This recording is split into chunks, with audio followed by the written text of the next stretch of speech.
kita awali dengan menyampaikan hadis daripada hal yang berkaitan dengan apa yang mesti kita lakukan setelah takbir. Hadisnya diriwayatkan oleh Imam Muslim, Imam Nasa'i dan Tirmizi. Matanya begini. Bahwa kata Abdullah bin Umar, bainama nahnu nusalli ma'a Rasulillah sallallahu alaihi wasallam. Ketika atau tatkala kami sedang salat bersama Rasulullah sallallahu alaihi wasallam, idz qala rajulun minal qaum, seseorang daripada kaum atau makmum atau yang ikut salat ketika itu mengucapkan Allahu Akbar kabira walhamdulillahi katsira wa subhanallahi bukratan wa asila. Faqala Rasulullah sallallahu alaihi wasallam, maka ketika selesai salat Rasulullah SAW berkata, manil qail kalimata kada wa kada. Siapa yang mengatakan, yang mengucapkan ucapan itu tadi, ini. Lalu qala rajulun minal qaum, seseorang berkata, ana ya Rasulullah, saya yang tadi membaca atau mengucapkannya Rasulullah. Kata beliau, qal ajibtu laha, aku takjub kepada ucapan itu. Ajibtu laha, aku takjub kepadanya. Futihat laha abwabus sama'i, di mana lantaran ucapan itu futihat, dibukalah pintu-pintu langit.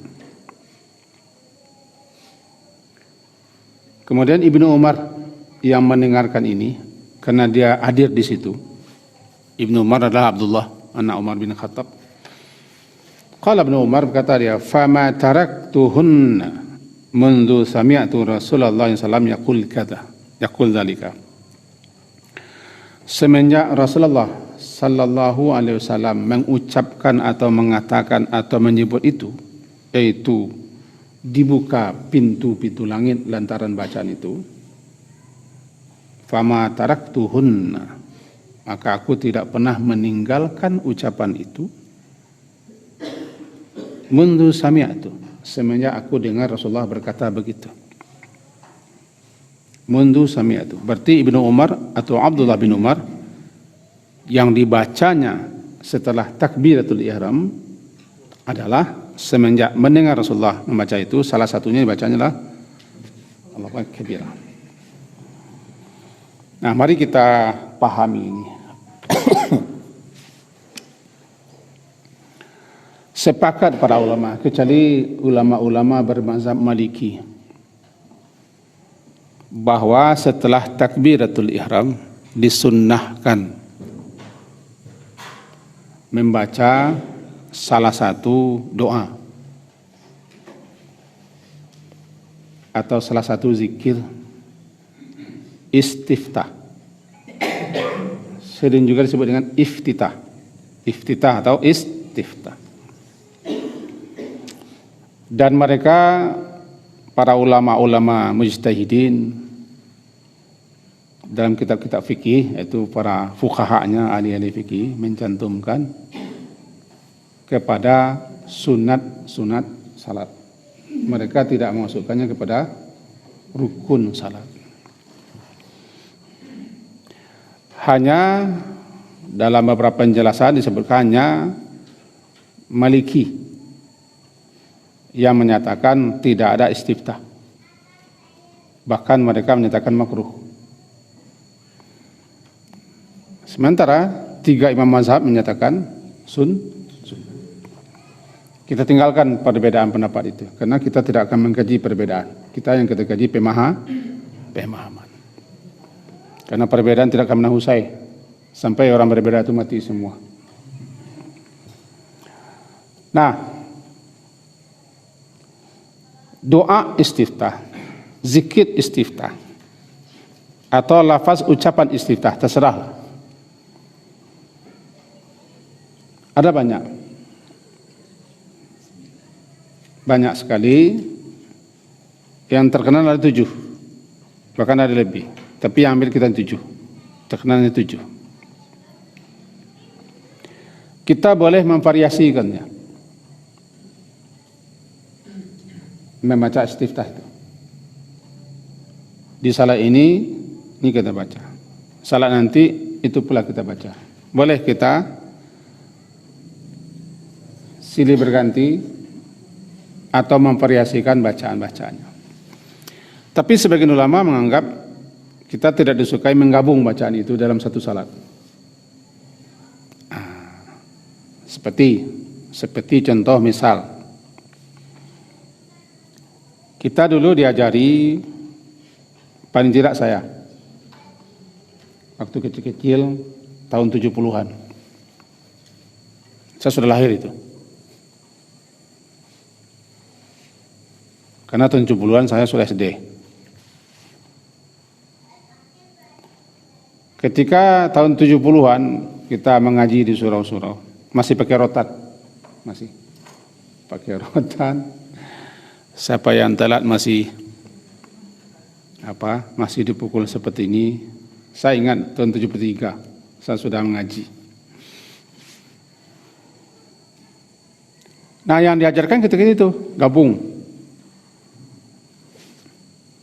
Allahu Akbar kabirau, alhamdulillah katsira, subhanallah bukratan wa asila, inni wajjahtu wajhiya. Gabung. Kita lihat dulu. Allahu Akbar kabira sampai wa asila. Bacaan ini mula-mulanya dibaca oleh salah seorang sahabat yang ikut salat bersama Rasulullah salam. Atau paling tidak dia ada di situ ketika Rasulullah salat. Kata Ibnu Umar, lalu terdengar di Nabi.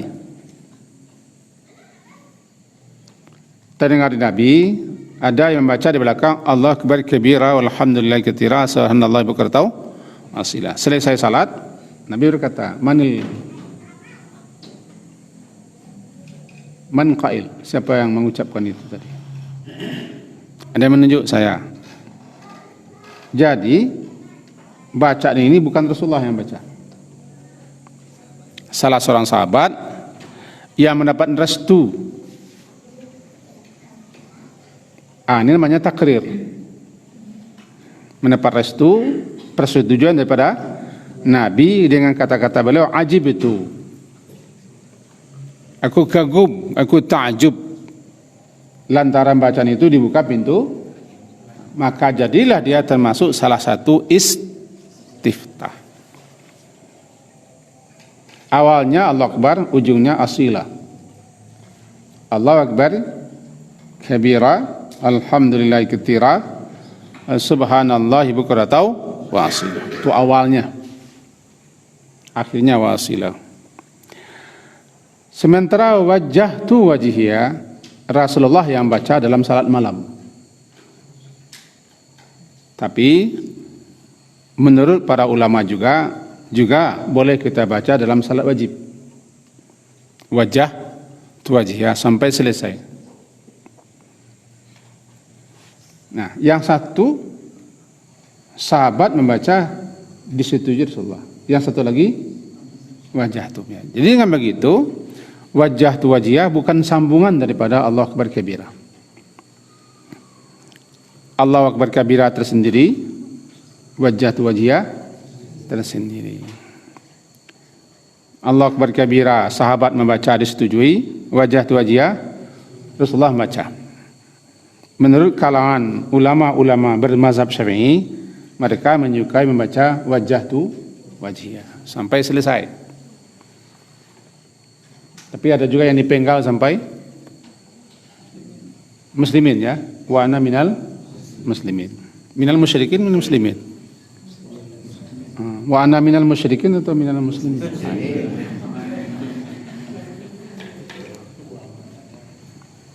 Ini sedikit penjelasan.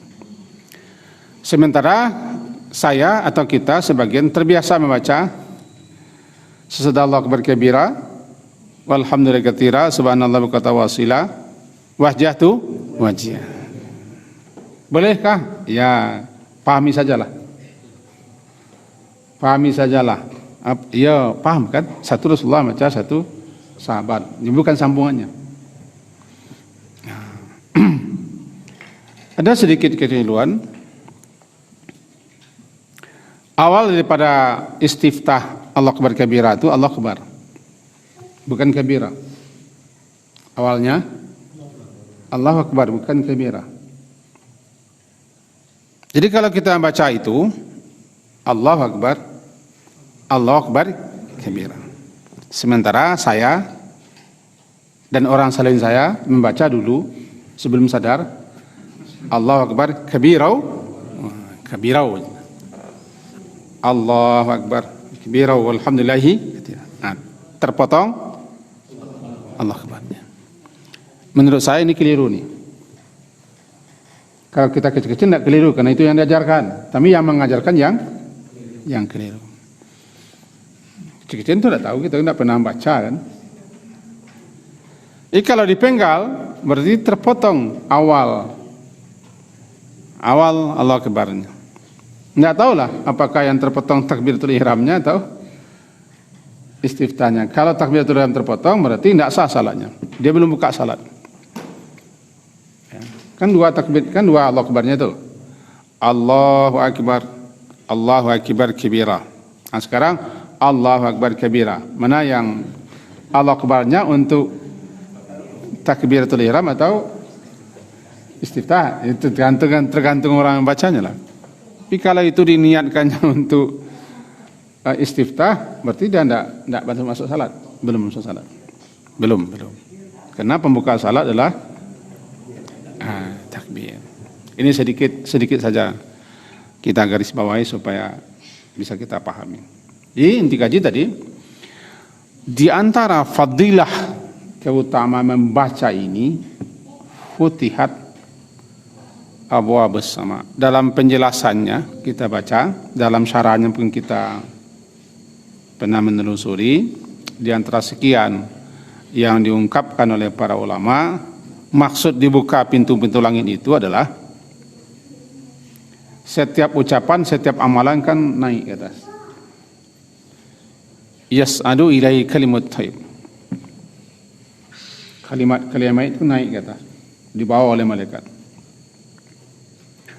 Maka semua pintu-pintu langit terbuka untuk dari mana saja kalimat itu dinaikkan, dilaporkan kepada Allah. Kita ulang.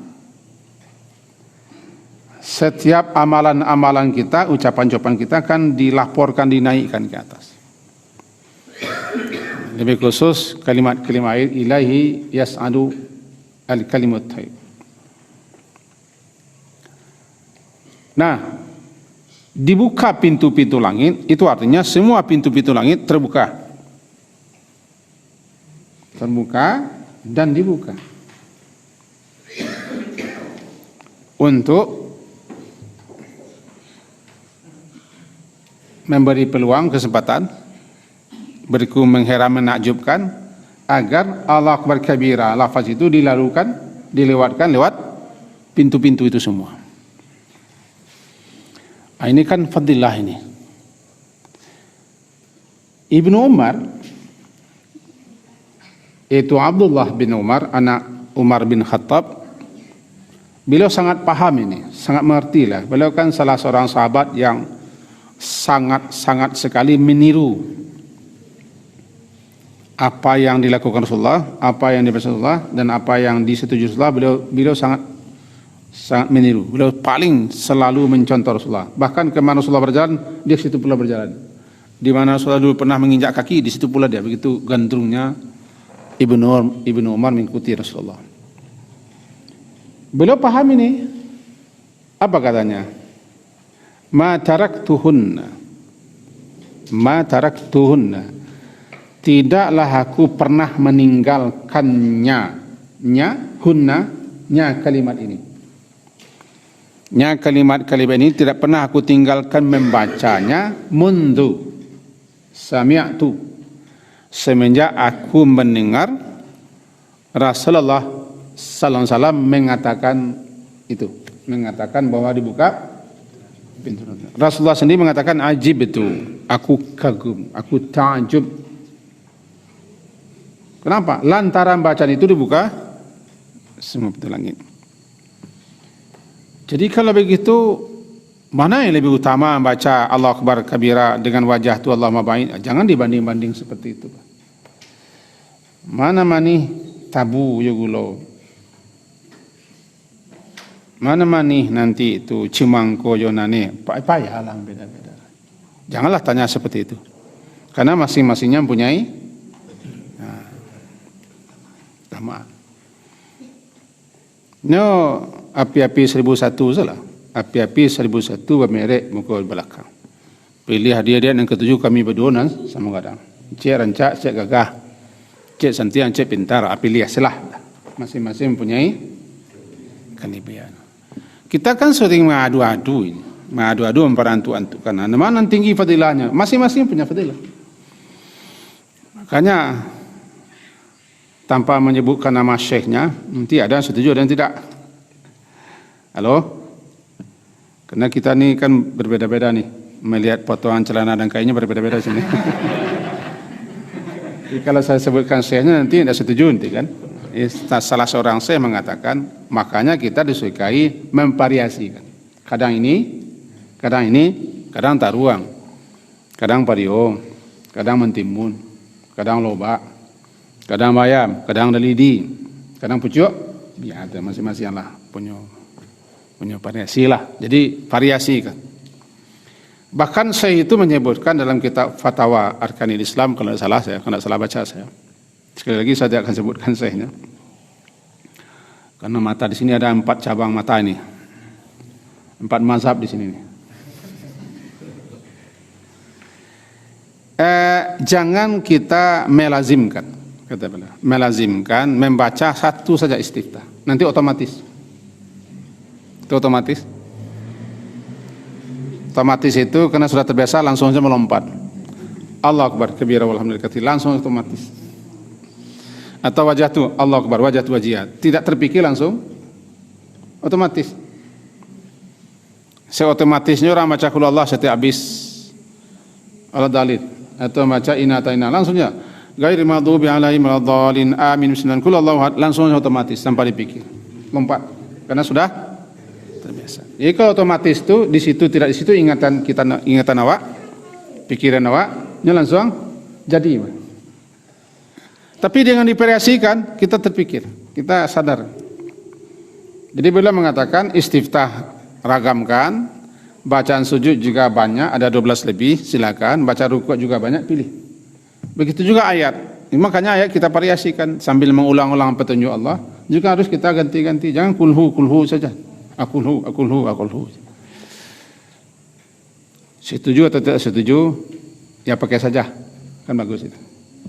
Ya, mari kita masuk kepada memahami lagi. Nah, letak keistimewaannya sudah tadi. Kita mari kita pahami satu persatu. Dalam istiftah ini yang dibaca oleh salah seorang sahabat Nabi,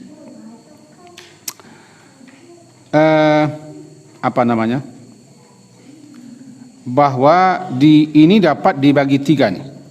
Dapat dibagi tiga. Dibagi tiga, apa tiganya?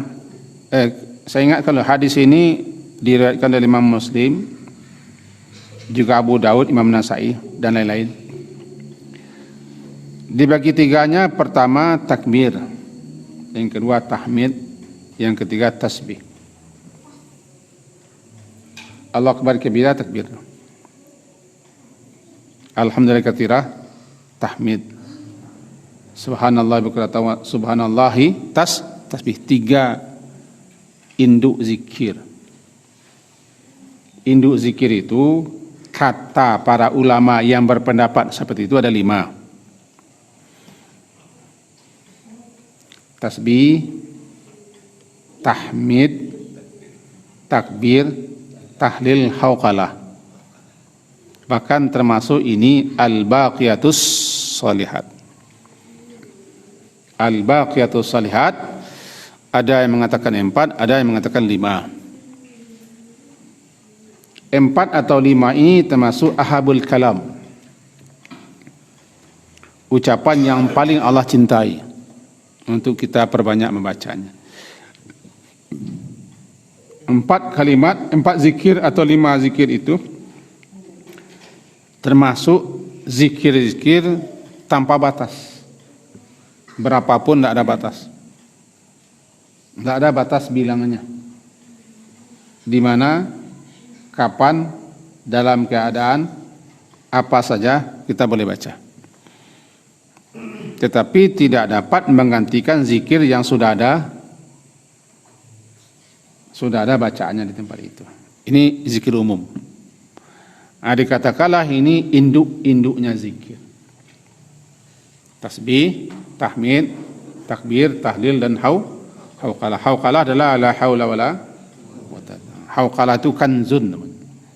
Kanzun min kunuzil jannah. Salah satu perbandaran surga yang diturunkan ke dunia. Di sini ada 3 induk zikir kan? Diawali dengan takbir. Allahu Akbar kabira. Yang kedua tahmid. Walhamdulillahi katsira. Yang ketiga subhanallah. Bukrata wasilah ini waktunya nih. Istimrar namanya. Nanti kita jelaskan. Yang pertama dulu Allahu Akbar kabira. Kita bedakan ucapan itu dulu. Ada akbar, ada kabira. Akbar af'al, tafdil. Lebih. Ini sudah kita jelaskan kemarin, tapi kita ulang lagi. Ini dia.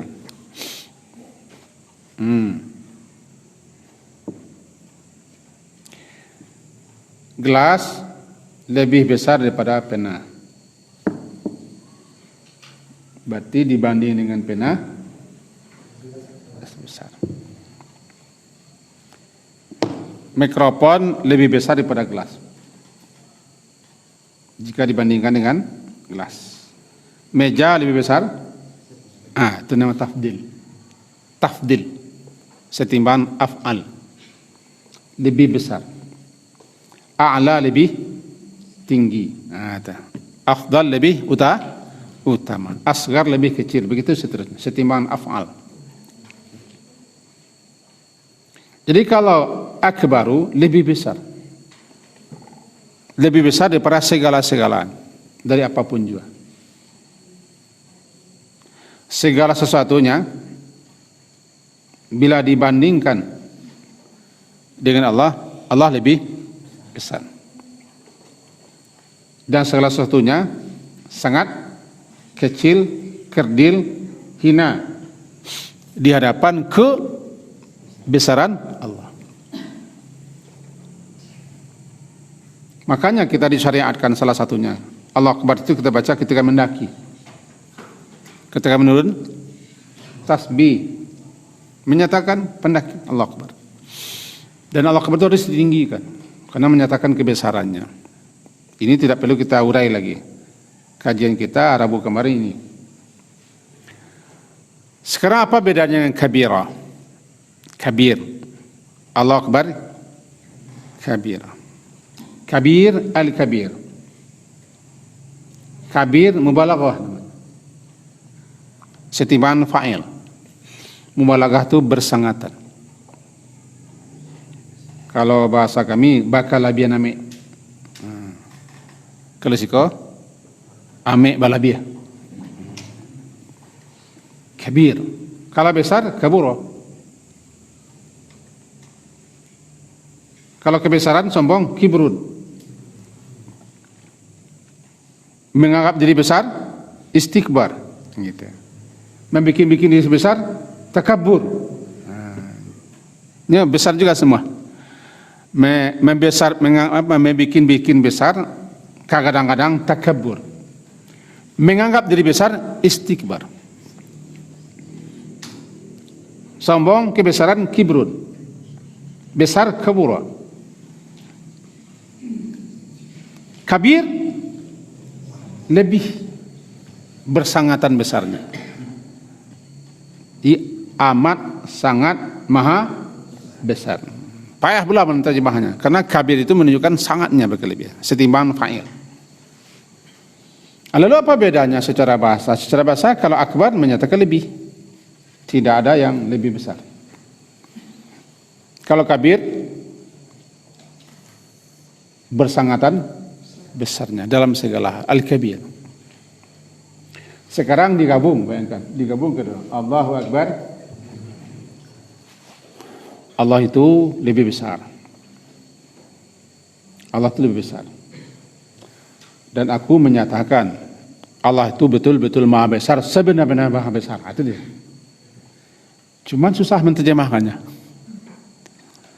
Nah, lebih gampang orang terjemahkan saja Allah Akbar kabira, Allah maha besar. Tapi kalau dulu begitu. Allahu Akbar, Allah lebih besar. Aku membesarkannya dengan sebenar-benar membesarkannya, mengagungkannya. Karena dia betul-betul maha besar. Dan panjang lebar kita sudah sebutkan ini dalam kajian yang lampau. Tentang makna daripada akbar. Hampir sama, cuman pemakaiannya berbeda. Hampir sama, kedua-duanya tertuju untuk akbar, untuk Allah. Kabir, nama Allah. Kalau kabir, nama Allah. Nah, sekarang kita arahkan saja kepada yang kedua. Allahu Akbar kabira walhamdulillahi katsira. Walhamdulillahi katsira. Nah, kita urai ini. Kita anggap Allah Akbar kabira karena sudah kita panjang lebarkan penjelasannya hari yang lampau. Kita langsung masuk kepada alhamdulillahi katsira. Alhamdu terambil pada kata-kata hamdu, pujian. Pujian. Lalu dibubuhi dengan al. Al menunjukkan mencakup, menjangkau, menyeluruh. Istighraq namanya.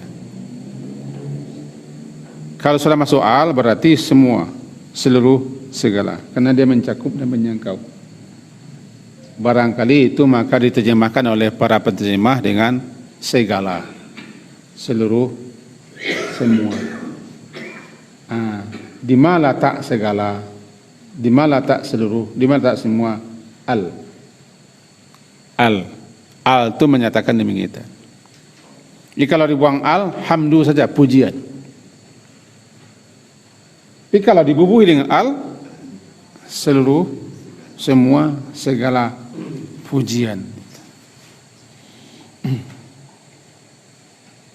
Kalau begitu, apapun yang namanya pujian, sanjungan, semuanya, segalanya, lillah, milik, punya, untuk, bagi Allah saja.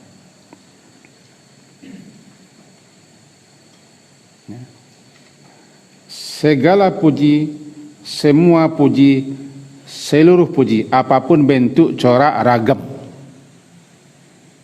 Ya, apapun bentuk, corak dan ragam puji-puji, puja-puja itu, semuanya, seluruhnya, segalanya itu lillah.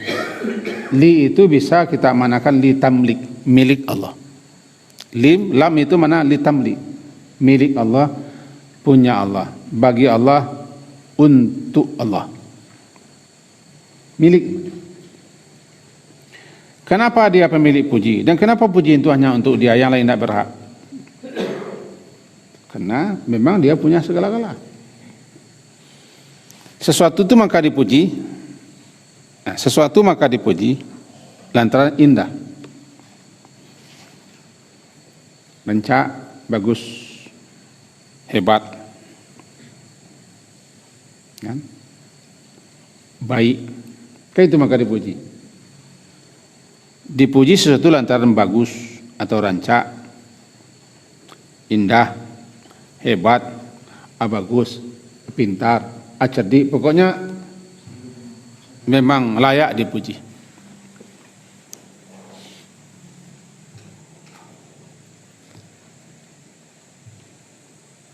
Nah, siapapun yang kita puji dan apapun yang kita puji, pada dasarnya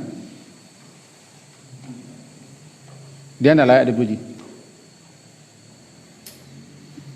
Karena dia hanya memakai, dia hanya menerima.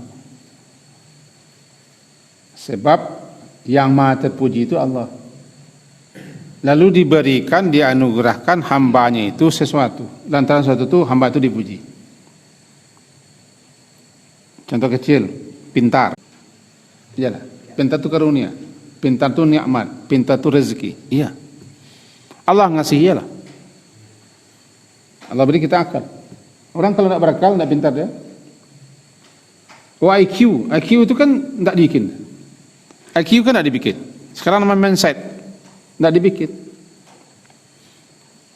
Jadi kalau orang dipuji lantaran kepintarannya, kecerdikannya, kecerdasannya, pada dasarnya cerdik, cerdas, pintar bukan dia yang bikin.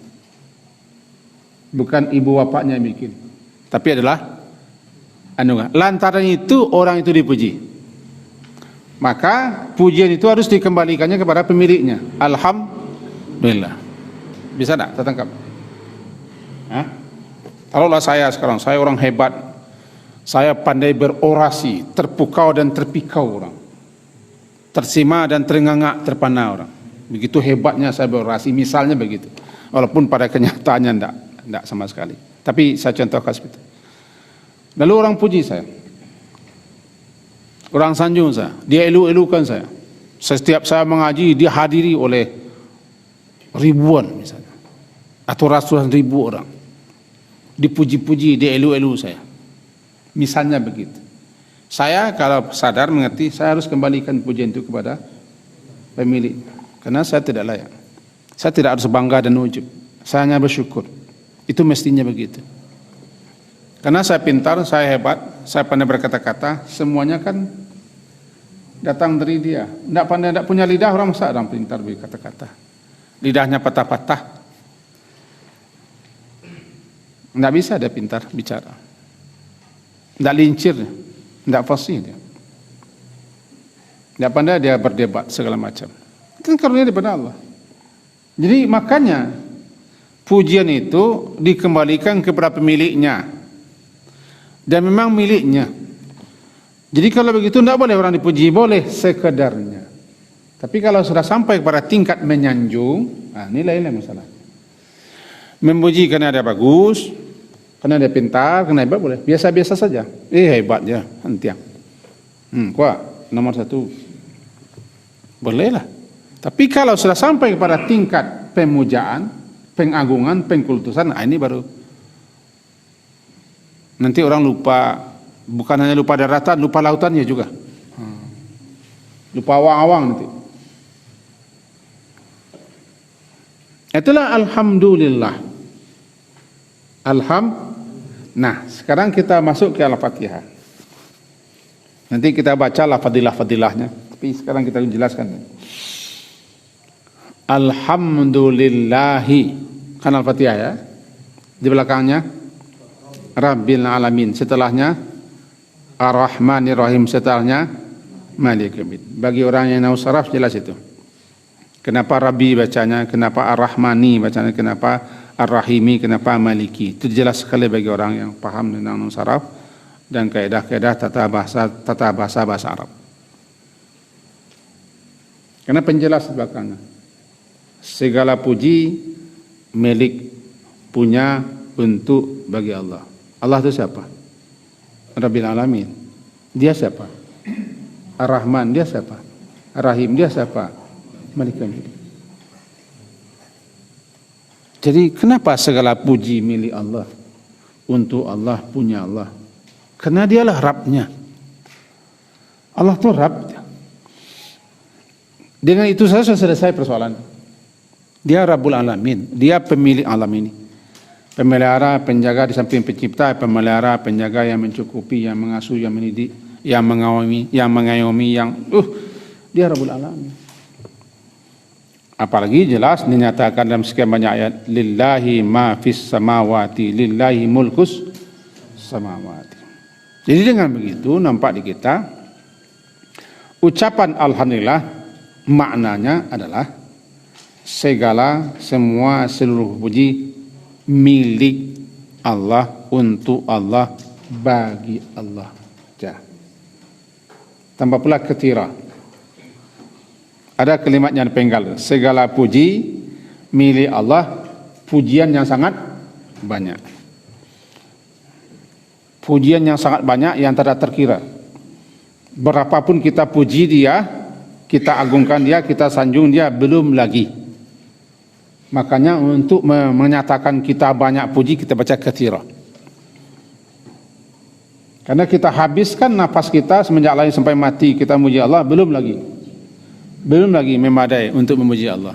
Nah, itu makanya kita diajarkan la uhsi sanaan alaika anta kama atnaita ala nafsi. Aku tidak sanggup, tidak mampu membilang, menghitung sanjungan pujian yang akan aku ucapkan, aku tujukan kepadamu. Karena kemaha terpujianmu, kemaha tersanjungmu jauh melebihi itu. Anta kama atnaita ala nafsi. Engkau tersanjung, terpuji sesuai dengan engkau memuji dirimu sendiri. Makanya kita baca Rabbana lakal hamdu mil'u wa mil'u ma syi'ta. Tidak mampu sepenuh langit sebumi, sepenuh apa saja yang kau kehendaki. Karena kami tidak akan mampu memuji-mujimu atas segala nikmat anugerahmu. Begitu betul maha keterpujianmu. Itulah salah satu kalimat yang dicintai, disukai kita baca alhamdulillah. Perbanyak alhamdulillah. Nah, ini yang kita baca dalam salat. Jadi alhamdulillah itu bukan hanya sekadar alhamdulillah.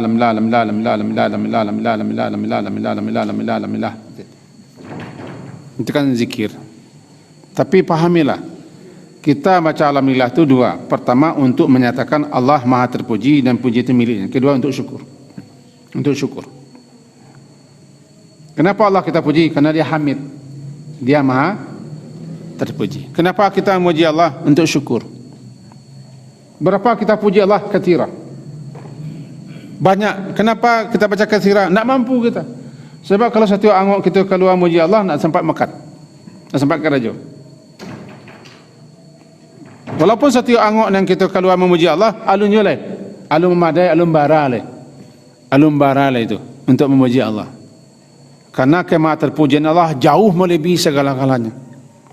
Nah, itu makanya namanya Hamid, maha terpuji. Kalau maha besar, Kabir. Maha terpuji, Hamid. Gitu dia. Hamid. Nah, inti gaji kita karena orang lazan dan kepala kita lah mulai lihat. Ada takbir, ada tahmid. Takbir mempunyai keistimewaan, mempunyai kekhususan dan keutamaan. Tahmid juga begitu. Yang dituntut kepada kita untuk mempelajari, pahamlah kita bahwa kenapa kita baca misalnya alhamdulillah katsira, menyatakan betapapun banyaknya kita memuji Allah, belum apa-apa lagi dibanding dengan kemaha terpujian. Tapi kita ingin memuji Allah, ingin juga memuji Allah banyak-banyak. Karena tidak sanggup kita membilang, kita baca saja katsir. Kita ingin memuji Allah sepenuh apapun. Kita saja mil'us samawati wa mil'ul ardi wa mil'u ma, sepenuh apa saja yang kau kehendaki. Kami ingin memujimu seperti itu, tapi kami tidak mampu. Inilah dia. Subhanallah adalah kan begitu kan? Baca pagi hari. Ada subhanallah, ada wa bihamdi, tambah ada dah. Nanti kita jelaskan. Minta seorang azan. Kalau sudah azan ini sudah hilang pula konsentrasi kita. Paling tidak kajian kita malam hari ini ada 3 keringkasan. Paling-paling setengah detik kita ringkas. Pertama, salah satu istiftah adalah Allah akbar kabira walhamdulillahi katsira subhanallah biqata wasilah, dibaca oleh salah seorang sahabat yang disetujui Rasulullah. Yang kedua, istiftah ini diawali dengan Allah akbar, diakhiri dengan asila. Sambungannya bukan wajah tu wajihnya. Awalnya Allah akbar, bukan kabira. Itu yang kedua. Yang ketiga, di sini ada 3 induk zikir utama. Ada takbir, ada tahmid, ada tasbih. Kita baru sampai memahami tahmid. Itu pun boleh selesai, tapi kita anggap selesai. Min. Syukran ya Rabbi, syukran. Hadaita qalbi, syukran.